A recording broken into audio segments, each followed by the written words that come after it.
Welcome everyone. My name is Sean O'Hagerty from the University of Cambridge, and it's my pleasure to introduce you all to the AI and Pandemic Response Working Subgroup session. It's my privilege to introduce our two co-chairs, Alice Oh from the Republic of Korea, an associate professor of computer science at KAIST and an expert in machine learning and computational social science, and Paul Sutens, Professor Emeritus at KU Leuven and an expert in computer science and medical imaging. Paul, may I give you the floor to start us off? Okay, thank you, Sean, for this introduction. Let me start with explaining how the subgroup has been composed. The subgroup was launched at the end of July and consists of 21 members for the moment. It can increase in the future. Most of them come from the technical world, such as computer science and engineering, and most use AI to address complex medical challenges, for example, medical imaging, bioinformatics, clinical risk prediction, or health delivery services. 6 out of the 21 currently are women, and 13 members come from the academic sector, while 3 work in the private sector, 1 for a non-profit, 3 in the public sector, right, and 1 in an international organization.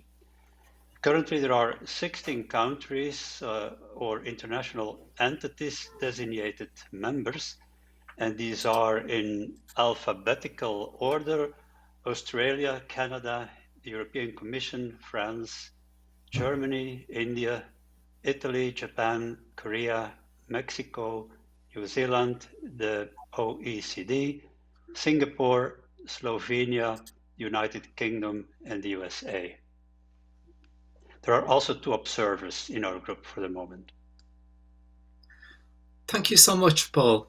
Alice, could I pass over to you to talk us through the working group's mandate and the process that has been followed within this working group over the last couple of months? Yes, thank you, Sean, for the introduction, and thank you, Paul, for introducing the group. Let me now introduce our mandate. So, in light of the current international context, the GPAI task force has invited the Responsible AI Working Group to create an ad hoc AI and pandemic response working subgroup to foster and support the responsible development and use of AI-enabled solutions to address COVID-19 and other future pandemics. More concretely, the subgroup ensures that methods, algorithms, code, and validated data are shared rapidly, openly, securely, and in a rights and privacy preserving way in order to inform public health responses and help save lives. It will promote cross-sectoral and cross-border collaboration, as well as support engagement with the responsible use of AI among the public and healthcare professionals in the global response to pandemic and to public health challenges. And now let me introduce the process we have followed in the last couple of months. So, as Paul said, the subgroup was created in late July of this year. And our first task was to identify a project with 3 sub parts. First is the catalog of existing AI tools, applications, and platforms in the context of COVID-19. Second, to evaluate, shortlist, and assess a representative list of relevant and feasible AI initiatives with great potential for current and future pandemics. And third, make recommendations for future projects. So we launched a public call for proposals in late September 2020 for this project to find a partner who would assist in this project. And we received 5 bids, and after 1 evaluation round, we selected the Future Society's proposal. And from then, the Future Society worked closely with the steering committee set up by the subgroup and had 5 meetings during October and November. And also, the the Future Society made presentations to the entire subgroup at 2 meetings, and also had one-on-one meetings with some of the members also in October and November. Back to you, Sean. Thank you so much, Alice. At this point, I'd like to introduce Sasha Alanoka, Senior AI Policy Researcher with the Future Society. And Sasha, could you present to us the work that's been done by the Future Society in collaboration with the working group? Yes, for sure. Hello, everyone, and many thanks, Sean. So maybe a quick word before introducing our work on the Future Society. For those of you who don't know us yet, we're a global think tank specialized in the ethics and governance of AI, and we had the pleasure to collaborate with this subgroup and the co-chairs to build the recommendation of this report. And so I will introduce to you the process. The first pillar was to get an understanding of the current landscape of AI initiatives to fight against COVID-19, but also relevant for future pandemics.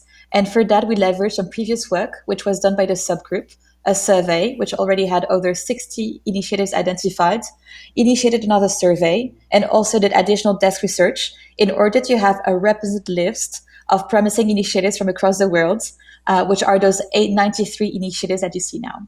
They were clustered in 4 different categories with a very particular focus on the AI tools, applications, and platforms. And they were spanning across 3 domains: the biological, the clinical, and the societal.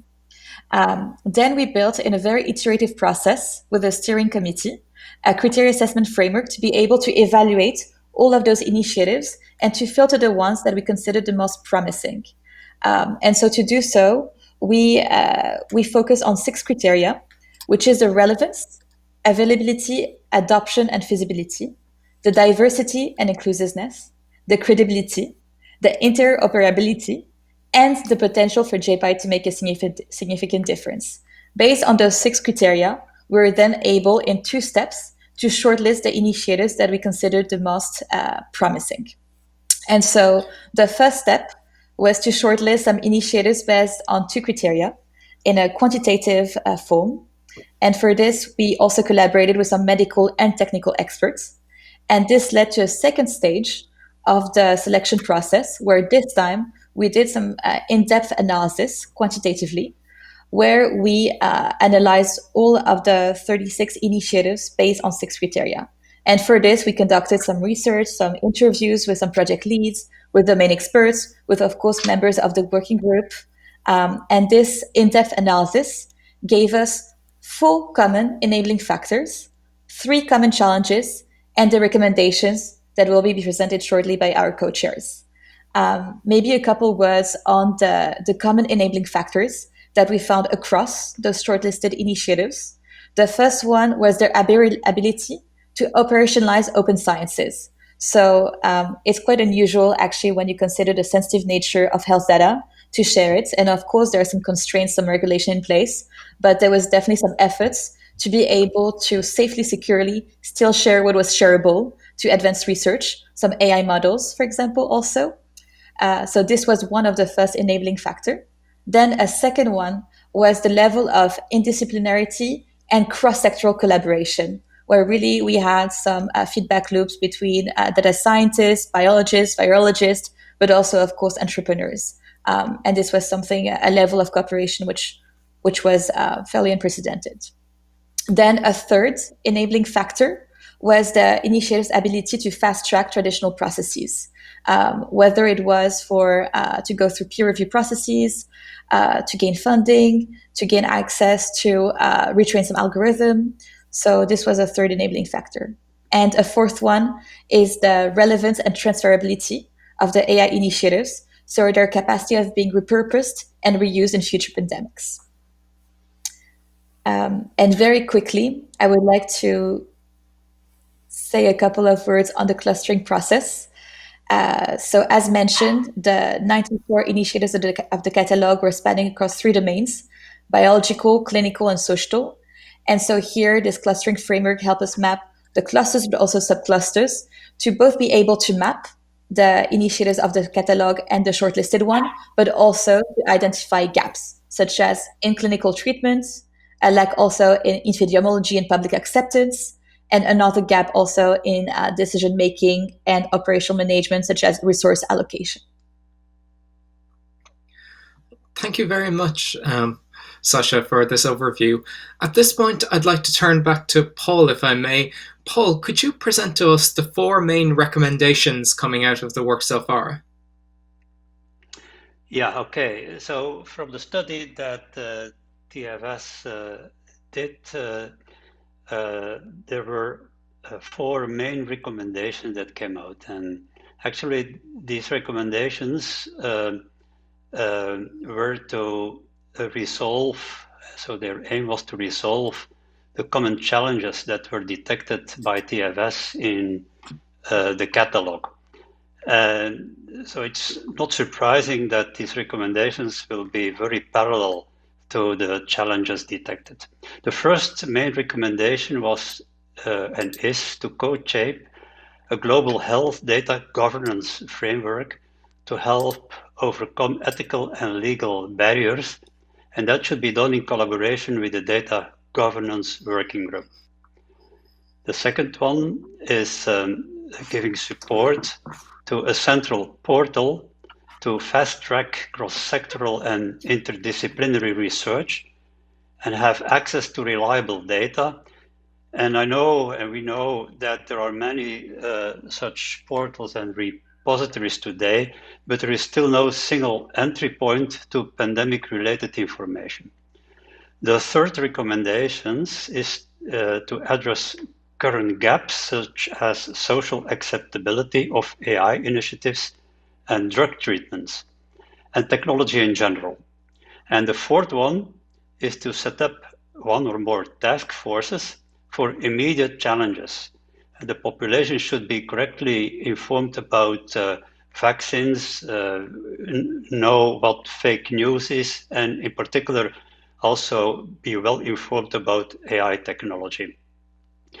Now, the TFS submitted its report November 23rd, so it's very recently. And in the following 48 hours, the members of our working group assessed the importance of the recommendations of TSS together with their sub-recommendation, because each main recommendations had several sub-recommendations, altogether 21 in total. And we used a scale from 1 to 5, and 1 means strongly disapprove the recommendation, while 5 means strongly approve. And based on the input of the members, the subgroup will focus on 3 priorities, and these 3 priorities are exactly those recommendations with a very high score, with scores of 4 and 5 only. Now, to focus on these 3 specific recommendations that we will use for or to focus on in the next 3 to 6 months.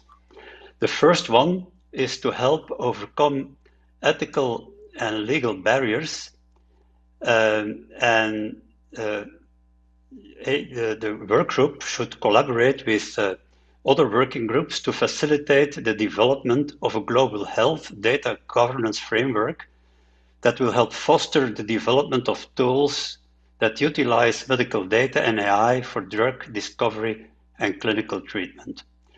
The second focus is that the work group will contribute to the adoption of application powered by AI, like contact tracing apps, by raising public awareness and supporting pedagogical efforts about the technical settings of the applications and the data governance framework. And the third one is that the working group will consider methods for providing direct support to initiatives that could bring more immediate pandemic relief. Yeah, back to you, Sean. Thank you so much for this, Paul. Alice, I wonder if you could speak to the longer term plans of the working group going beyond the next 3 to 6 months. Yes, we are trying to decide on our 2-year objectives, and these objectives will be determined in the coming weeks. But we have 2 things that have been decided or that are pretty certain. So first, the subgroup is going to plan to keep following a user-driven approach instead of technology-driven approach. That is, we will focus on the most urgent issues met by diverse stakeholders, including patients, clinicians, and policymakers, on how AI could help tackling these issues that we're facing with the pandemic. And second, the subgroup will keep paying attention to undertaking projects that will help get rid of the main hurdles that impede the development of or adoption of AI tools in the field of pandemic response. So Paul has already discussed these hurdles, but again, they are ethical and legal barriers to getting data and access to reliable data. And third, but not least, lack of public adoption and credibility of AI technologies. Thank you so much, Alice. That brings our presentation to a close. I'd like to give my warm thanks again to all of our speakers, Alice O, Paul Sutens, and Sasha Alanoka. And I would strongly welcome any questions from our participants at this stage. Thank you very much.